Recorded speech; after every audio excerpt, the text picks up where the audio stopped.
.net, people I've met doing radio, because of journalism and my newspaper background and all the crazy celebrity types that I've come in contact with, including being up late with the Super Bowl 35 champs over the weekend down at Ruth's Chris. But this guy at Sporting News Radio, I don't think he was at One-on-One Sports. He wasn't there then.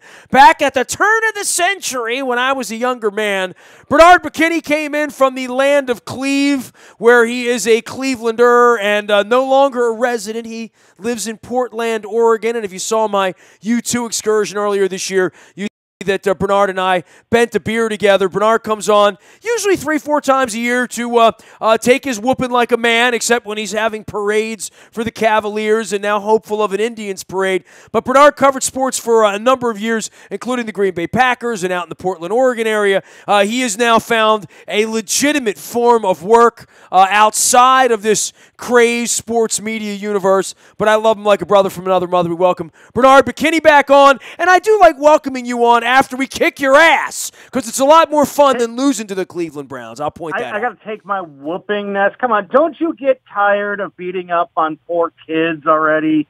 Dude, beating the Cleveland Browns is nothing to be proud of. The Indians haven't lost in a month, bro. Come on. I mean, have a little fun here. Well, yeah, I mean, we'll see. I've been down that road before, twice in my lifetime, Game 7 series, and, oh, no, you're not going to win. Fall, as I remember it. But, some thoughts on the Browns, man. I mean, they some big plays.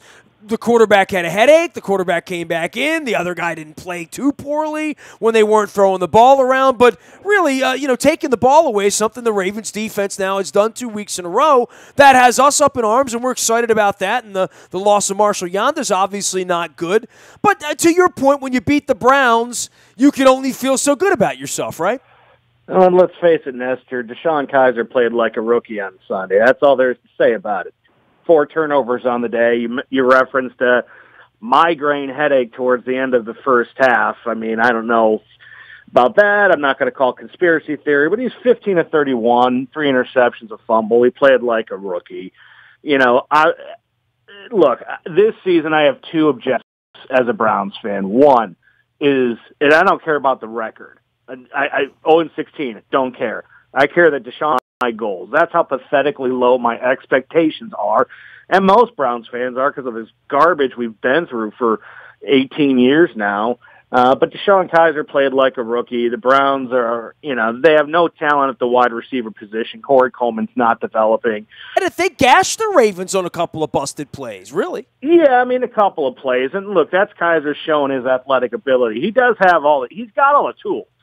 All right, everybody knows that Deshaun Kaiser's got the tools that every GM and coach look at in the scouting process and say, okay, we can work with that. It's a matter of what do you need to put around him?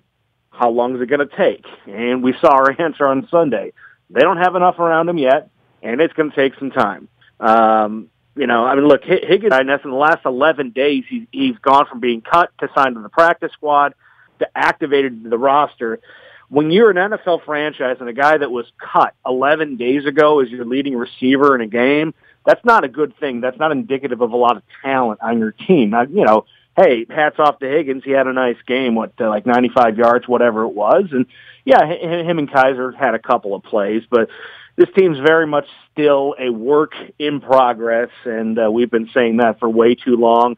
But I just hope that Kaiser plays every game. He doesn't get hurt, and I hope that owner Jimmy Haslam sticks to his... And I'm just asking. I respect Jimmy Haslam as a person. I don't know the man. If you've followed us, have driven around this country, we've stopped at a Pilot Flying J rest stop. Just to pee. But, well, yes, or, grab a... In the old days, you'd pee and buy a map. Now you just pee. I mean, you don't buy maps anymore, so... Yeah, all the truck stops are fun to go on. There's some really neat things in there, novelties. But no doubt about it.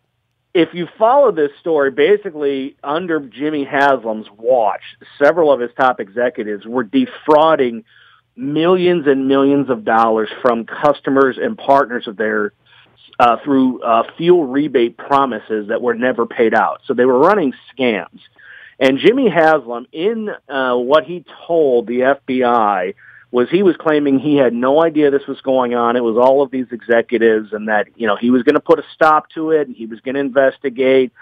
okay, you're either lying, Jimmy Haslam, or you're a really bad businessman, because if you're running a multi-billion-dollar outfit like Pilot Flying J and you don't know that, 5 or 6 of your top executives are stealing millions and millions of dollars from your customers, then there's something wrong. I tend to believe he's lying because I have a hard time believing you don't know what's going on in your company, something that he's been involved with for 40 years of his life.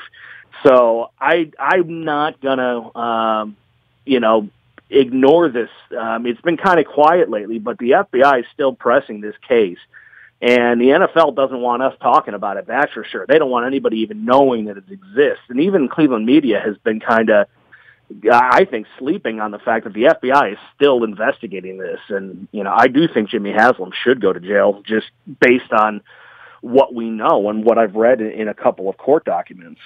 He is Bernard McKinney. He is a Clevelander, my former executive producer of Nasty Nationwide back at the turn of the century. Bernard is settled in Portland, Oregon, where he's blazing a trail there with the Trailblazers as well as whatever else. The soccer team's the big deal there, though, right?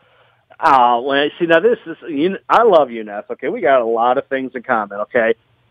We love Journey. We can tell, stories about our favorite songs, favorite concerts. But you and I disagree on the kickball, and you know that. But yes, the soccer team is a big deal here. The kickball. It's not a favorite of mine. I'm sorry. I'm proud to say I'm an American and that we make our own sports, even though a Canadian invented basketball, but we'll still take credit for it. North Americans, I guess. Yeah, soccer is a big deal out here, and unfortunately, Portland will never have more than one pro team in the Blazers. Well, the Ducks quack, too. That's a big deal out there. Yeah, I mean, this is a good college football market. I mean, I love having two teams close by. I mean, unfortunately, the Beavers, they don't have a whole lot going on. And the Ducks are actually off to a good start. They seem like they might be rebounding a little bit from the Mark Helfrich experiment that went on after Chip Kelly departed to Philadelphia. But yeah, the Ducks are a big deal here. But it's not a sports town at all like Baltimore or Cleveland or the Burgh, as we know sports towns to be. How'd you think the Ravens did on Sunday? Are you thinking they're going to win 10 games this year and just find a way? Certainly the defense through 2 weeks, Suggs looks like he's been shot out of a cannon or has found the fountain of youth. Just in general, the defense has gotten after it, and the defense has, when after giving up a big play, manages to take the ball away. Now, that's not a great recipe. I mean, you'd rather not have the big play and be thinking you're going to have 5 turnovers a week or that you're going to manufacture 3 to 5 sacks a week. But this defense has done that and has now done it on the road in Cincinnati, done it home against Cleveland, and held serve. We go over to London this week, Bernie, and taking on the Jacksonville Jaguars. Then it gets crazy. We have the Steelers at home after that. Then we go out to Oakland, your neck of the woods out there, and taking on the Oakland Raiders, who really look like the real deal so far. Yeah. But, I don't know that the Ravens are the real deal, but I am willing to say that this is going to be a competitive year for them. I think that game against Oakland is going to be a good barometer for you because, let's face it, Ness, the Bengals are a mess, and I know you're close with Marvin Lewis, but I think the writing's on the wall that, his time's probably coming to an end in Cincinnati, and Andy Dalton is just overwhelmed. And so I don't know for Baltimore really what to make of them quite yet. Cleveland was a little pesky today, but, they're still a very young team, not complete. And Cincinnati has taken steps back. I mean, they can't find a running game. They drafted Joe Mixon this year after Hill and Giovanni Bernard have been inconsistent. They don't have much going on. I think I looked at Baltimore on Sunday, and I saw Joe Flacco playing okay. That interception late in the second quarter deep, that was a bad throw, and Flacco's better than that. I still look at Baltimore and saying, you need to be more consistent running the ball, but I'm not telling you anything you don't know. Suggs definitely, turned the clock back 5-7 years, no doubt about it. Well, you don't know how long that holds up through 2 weeks. We had Steve Smith here where, he looked like a different player the first 4 weeks than he did by week 11 or week 12. The same might be said for Suggs, but the young guys are getting after the quarterback as well. Everybody, Bowser, these guys have all gotten the sniff. Look, the loss of Yanda is going to be huge for the Ravens moving forward for protecting Joe, for trying to do the things that they want to do in the running game. We think he's a Hall of Fame player around here, much like you guys think that of Joe Thomas on your side of the fence. Losing Marshall Yanda, I don't know how this is going to look. We're not used to seeing an offense around here without Marshall Yanda in the middle of it. Yeah, no, it hurts. And the Browns had a similar situation last year. Joe Batonio, their left guard, he was out for most of the year last year, and they actually signed Batonio in the offseason to a big money contract, which, is not something that the Browns do quite often. Marshall Yanda has definitely been, a stalwart for you for so long. And it's tough. Linemen, we know this, don't get a lot of talk. And even left tackles. I mean, on Sunday, we saw in the game Joe Thomas, they highlighted the fact that he was playing his 10,000th consecutive snap. He has never missed a play. That's very Cal Ripken-esque. You remember Ripken never missed an inning, right? It really is. And remember, and you were there. I mean, you're all Baltimore. And I remember when Cal broke, Gehrig's streak, and that was such a momentous thing. Think about football and the physicality. When Favre and Peyton Manning had those long streaks, and Eli's now, I think, at 202 straight starts. Flacco had a hell of a thing going before he got hurt 2 years ago. He had never missed a snap either. Yeah, and there's not that much talk about it. I mean, and look, I'm not trying to be a homer, but Joe Thomas, for never missing a snap in the NFL, and especially on the horrific teams he's had to play on. I mean, don't you think there were plenty of times in blowouts in December when they're 2-10, when he's like, screw this, I'd like to just sit down, I'm going to go in the locker room, I don't need to be out there. He's never missed a snap, and I don't know why we don't talk enough, I think, as fans and media members about some of these guys. What Cal did was epic and one of the sports memories of my life. But, give a little credit to some of these guys. And Joe Thomas is a first ballot Hall of Famer. It's just too bad the Browns have squandered a just phenomenal career by Joe. Bernard McKinney is a longtime sports radio voice and my friend who is no longer in the industry. He is wizened up and flying right out there in Portland, Oregon, but still loving his Cleveland Browns as well as the Tribe and the Cavaliers as well, and probably how I hate Ohio State. We'll get to that Maryland matchup next month as well. But last thing for you, on the league this year, just general issue.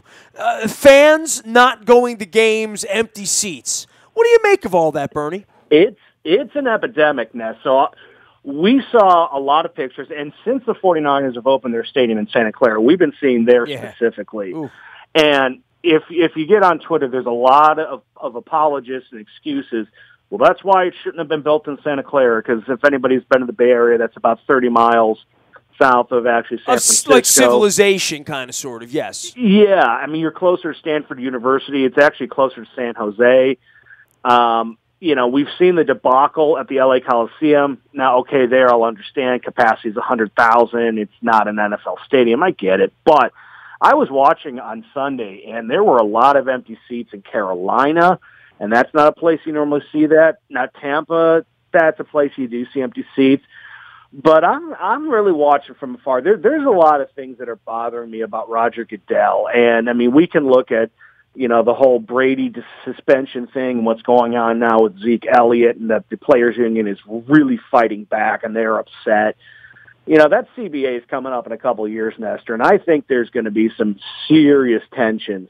And there's a lot of money sitting there. That's the bottom line, right? Is. And the money really has been grown by the league and by Roger Goodell with things like dragging me and 20,000 other Ravens fans this week over to London and exposing the game. I took a young man from Sweden to the game on Sunday whose daughter is battling brain cancer here in North America, in Mexico of all places, and he's a Ravens fan, and he came in. My wife's donor, Niels, is meeting us from Germany in London this weekend, and he loves the NFL. All of his friends, his brother's a Patriots fan. You know, they watch the NFL every Sunday night in Germany at the local pub. It comes on at 7 o'clock at night, which is 1 in the afternoon here, and they love the NFL over there. I mean, there's real growth here, and there's a lot of money at stake, but part of it is going to the stadium is somehow less palatable than gathering around your 80-inch TV and watching it at home, you know, and it's not a bad experience to watch it at home.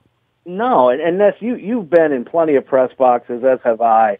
I would rather sit in my living room. You know, I pop up my laptop. I'll have a game on there, check my fantasy teams. I'd rather sit at home. I really would.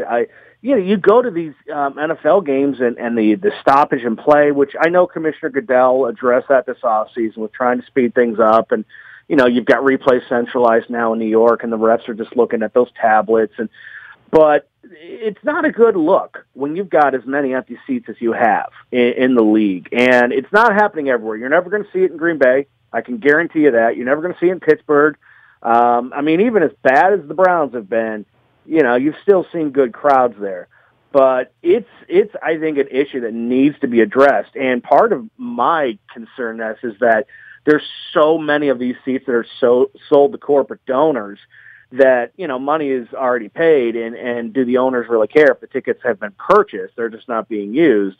I don't think it's a very good television product to have empty seats, and it. Well, not like you see in San Francisco, that's for sure. It looks like a preseason game. I mean, when the Ravens kicked off in the second half, it was so damn hot down there. Beginning of the second half, there was no one in the bowl of the stadium, and that's kind of common as well in the bad weather, you know.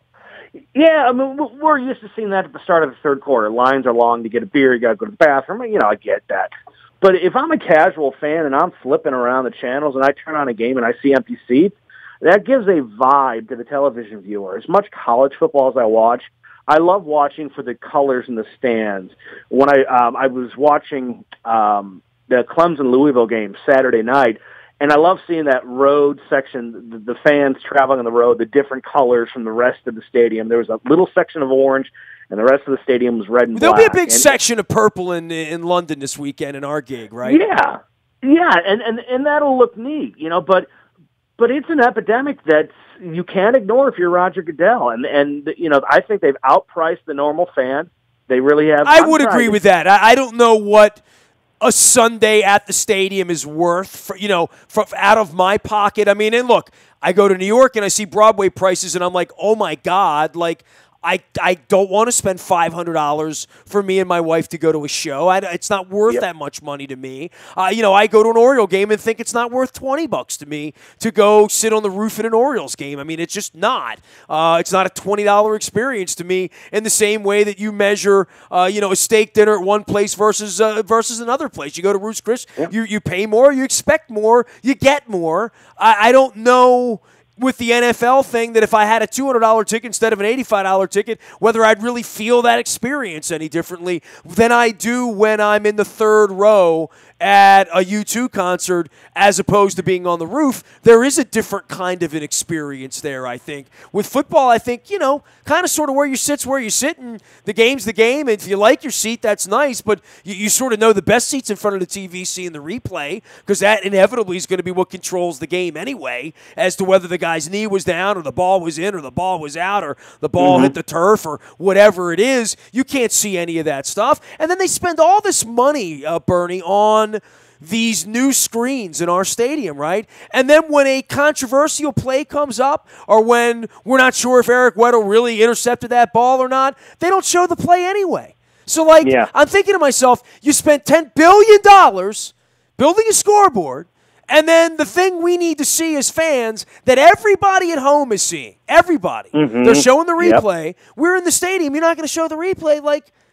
What's the point? What's the point? Think the NFL's a better experience today sitting in your living room. I remember growing up, I always wanted to be down at the stadium.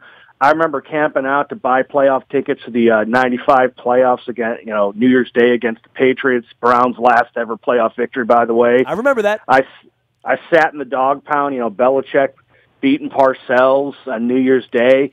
I wanted to be there. I never can remember a Sunday where I didn't wish I was at the stadium. Today, I honestly, Nestor, I cannot remember the last time I paid for an NFL ticket. Now, doing what I did and what you do for so long, but I'm thinking the last time I paid for a ticket might have been about 13, 14 years ago. So hang on a second. So if the Browns play in Seattle 2 weeks from Sunday, you wouldn't want to go up and see the Browns play against Seattle? No? Honestly, jaded. no. You're jaded now. That's what it is? That's true. Okay, that's you wouldn't go up there and cook a couple of bratwurst and put a Browns hat on and be that guy for a couple of hours for fun. That wouldn't be fun for you. Honestly, now, when Ohio State comes to Oregon and they're coming here in 2 years, I'm tailgating all day. Okay, fair enough. For college, but for the NFL, it's not a great product. Dude, you hit on something there for a second, too, though. Some of the fan bases also have a college thing going on. Like in Atlanta, where they've just opened a new stadium. Everybody there, the Falcons are their number 2 team behind Georgia or Georgia Tech or Clemson or Alabama, or wherever they're from, Yeah. And I would think the same thing about the Browns and the Bengals, that sort of the Ohio State thing sort of lies beyond that in the same way that Penn State sort of does and Michigan sort of does behind every Lions fan, that there is a little bit of, I have this college thing that still feels like pure to me, or more pure to me, and they only play 5 times a year. The thing about college that I hate, dude, they don't give you the game time.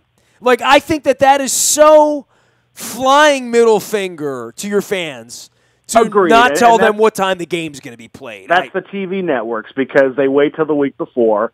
They're trying to pick their coverage. I mean, the networks spend a lot of money. But I guess my point is with empty seats, at least I know the Ravens are playing at 1 o'clock, or they're playing at 2:30 this week, at 9:30 in the morning over here, and all. And they flex stuff and whatever. And I know baseball's the worst when they give the times of those playoff games that you're holding a ticket. You have no idea whether the game's noon, 3, 8, or 11 based on what the Cubs did this afternoon, and whether they're still playing Game 5 or not, or whatever. But college football screws everybody. Yet, college football doesn't have this problem, by and large. Now, Maryland's its own animal. But the places where college football is a religion, it's sort of kind of always a religion. I can't imagine going to Notre Dame and having an easy time getting a ticket. No, you never will. And there are places that are like that. Here's the thing for me as a fan, and I've been for 3 years now away from being in the locker rooms, Nestor, and I'm starting to have more of a pure fan perspective. There's something about college that there's a mystique to it, and also if you're an alma mater, and it's part of a fabric of a community. I look at the NFL, and again, maybe I'm jaded being a Cleveland Browns fan. When I think Cleveland Browns, I don't think of this garbage that I've seen the last 18 years. I think of Bernie Kosar, Ozzie Newsome, Clay Matthews. I got so excited. I was sitting there watching TV the other day with my wife, and I don't know if you've seen this new spot. Clay Matthews, the original Clay Matthews, was doing a TV commercial with his son of the Packers. And I paused the DVR and I started screaming, "Honey, that's a real football player." So for me, that's what college is, because there's always that kind of connection to the past. I watched an Ohio State game. They've never moved. They've never. Well, right. We both have that going on. Well, once you've had a franchise move, the notion that, like, it's your franchise kind of. Yeah, I mean, that would be the jaded part of pushing 50 and having done this for a quarter of a century. Right. Look at Raiders. Wait, what the hell are the Chargers doing? Like, what is this? Yeah, really, you're going to go 30 miles north and share a stadium with Stan Kroenke, who completely stuck it to the city of St. Louis, who had financing, and he wouldn't even listen to them. That's where the NFL's at right now. And I'm a casual fan, and I'm looking at all those things. I love the city of St. Louis. It's a great baseball town, great sports town. They came to the table, and the NFL wouldn't even listen to them. And I've been through that. I could turn on a college game, and there's a purity to it. There's always going to be 20-year-olds having fun, singing the alma mater. There's going to be passion. You're going to see generations of people who went to that school showing their pride. I'm sorry. The college product is so much better than the NFL, and I know the talent's not the same. I get that. I'm not naive. But I'll sit and watch 14 straight hours of college football. I can't do that for the NFL anymore. I watch the Browns. I watch most of the Sunday and Monday night But you games. never miss the Browns, though. You are married to the Browns, dude. So but that being married to them does not mean you want to give them $225 every 2 weeks to have 2 seats on the 30-yard line necessarily, that you can enjoy them and go down the street to the supermarket, pick up a 6-pack and some rolls and some bratwurst and some potato salad, and make a Sunday afternoon of it for $14 and maybe mow the lawn in the morning or something like that, right? Absolutely, and I think a lot of fans are getting to that point now. Again, it's not every city. But I do think it's happening. And as long as the NFL keeps doing things like leaving cities, alienating fan bases, charging what they're charging, I think it's going to be a rude awakening. I believe it's 2020 when the current CBA is up. I mean, there's a lot of issues, and the players' union is so irate with how, Goodell's been handling discipline. And I understand where he was coming from, but someone has to be the judge and the jury, and it wasn't a good idea that it was him. That's all. Exactly. And that's where he's gotten himself in hot water. Look, Ray Rice, obviously, you know all about that situation. That was awful. We all saw it. But what's been happening since then is just creating even worse of a relationship between the two sides. And I just don't know if the NFL's really paying attention to all of these kind of things that are starting to pop up, empty seats and leaving cities, overpriced tickets. I'm the biggest sports fan I know, and if you told me I could only watch one, I'm going to watch college football. He is Bernard McKinney. You can find him out on Twitter. He's out in Portland, Oregon in the Sports Radio Witness Protection Program doing other things, but still joins us from time to time. Any hope for the Browns and this Kaiser kid? I mean, I did see some signs of life that looks like he could be a National Football League quarterback. He's got the arm. He needs to work on the accuracy, and we saw that, no doubt about it. The only thing that's going to allow Deshaun Kaiser success is consistency with the coaching staff and the front office. Because you find me a quarterback, Nestor, who has 5 different offensive coordinators in 5 years, and they are going to struggle. You look at Joe Flacco. He's been successful because he's had Harbaugh. You look, Roethlisberger has had consistency. The Steelers are the model of consistency. They've had 3 head coaches since 1970. You have got to give him time, and you've got to let Hugh Jackson be the guy to work with him. And that's the only way that he's going to have success, in my opinion. They've got a pretty good offensive line. Beyond that, he needs time. He needs some weapons. And they just, they can't rush to pull the carpet out from under him, because he played like a rookie on Sunday, and he's going to have another couple of those games this year. But he's got the tools. He can make all the throws. He just needs to see more. He needs to study more film. He needs more game exposure to see Terrell Suggs barreling down on him and know to get rid of the ball quickly. Colts, Bengals, Jets, Texans, the next few weeks. Somewhere in there's a victim, I feel, for the Cleveland Browns. How many wins this year, Bernie? What, you 4? I mean, what's going to be palatable for you? I was cautiously optimistic at 5. Now, it's funny, you mentioned some of those teams. I mean, the Jets, they're trying to lose. I mean, in week 1, when the Jets and Bills played, the biggest surprise to me in that game was that both teams came out onto the field, because I could have swore they were both just, putting in the cards for Sam Darnold right now at a USC, the quarterback. The Jets are not even trying to hide the fact. So if they don't beat the Jets, then I will be upset. The Colts right now without Andrew Luck, wow, are they just miserable. Yeah, we've really learned here through a couple of weeks. There's some really bad teams in this league. I mean, that's just a fact, right? And look at Jacksonville. I mean, Blake Bortles has regressed, and there's some really good young talent on that Jacksonville defense, and obviously bringing in Leonard Fournette. Now, Allen Robinson, that injury is going to hurt them, obviously. He was a leading wide receiver. But there are some bad teams. I know we're only 2 weeks in, but the Colts without Andrew Luck, I mean, it's just like the year the Colts lost Peyton Manning to injury. I mean, it's amazing how one player is so important. And I think it's a testament to a lot of these franchises. Patriots lost Tom Brady one year, and they still won 10-6. But there's some bad teams. For the Ravens, they're 2-0. Cincinnati 0-2. Cleveland 0-2. There's already separation, and we got this big London trip coming up this week. Bernie, keep it straight out there in Portland, Oregon. We'll stay in touch with you. Any thoughts on the Tribe? You want to jump up and down and yell a little bit before you go on that, or no? 22 in a row. We'll never see it again. Amazing. But I want to see it in October. Got to win game one, buddy. Better win game one. That's all I'm saying. Yeah. I'm not trying to sound unappreciative of the history that we saw, but I need a title. That's where I'm at. But they're a great team. The Cavaliers wasn't good enough for you? No. Heck no. You want to tell me you were satisfied after Super Bowl 35? No, we weren't. That's why we went 147, right? Yeah, no. And besides, the Cavs have already lost another finals. I want more, okay? I've had one in my lifetime. I've still had too many bad memories, and I want a World Series title. And this Indians team right now is probably the best Indians team that I've ever seen and that I'll probably ever see in my life. The pitching that they've had in that run of 22 games, unbelievable. Corey Kluber is as close to lights out in this league right now. Him and Kershaw, maybe Chris Sale.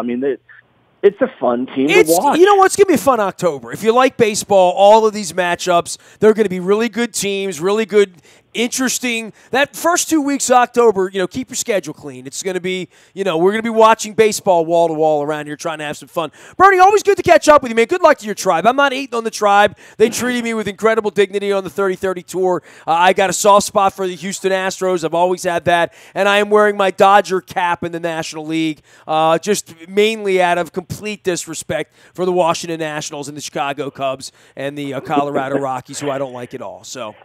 Well, you have a great time in London, Nestor, and always good to hear from you. I'll have some mushy peas for you, Bernardo, okay? It sounds good. Bernard McKinney, my dear friend and former producer at Sporting News Radio back at the turn of the century and longtime sports radio voice from Cleveland to the Midwest and out to Portland, Oregon, where he's in semi-retirement. I call it witness protection. Hey, we're going to be over in London this week. We're going to be in the Docklands area at a bar called the Fox at XL. It's right off the Royal Victoria tube stop, which is right around the corner from the Emirates Air cable car. We're going to be taking the cable car at 252 across the River Thames to the O2 Arena. Going to have some food, some pints. It's going to be a good time. Bring your purple, bring your friends. If you're coming over, it's free, it's easy. It's just a gathering. It's just a meet-up, tweet-up. We will be out on social media all week long, as well as a little surprise for my wife and some chocolats in Europe as well. Nasty at WNST.net reaches me. All of the information about our London, and the only thing we're doing on Londonos Saturday. That's it. Saturday, 11 to 3, that's it.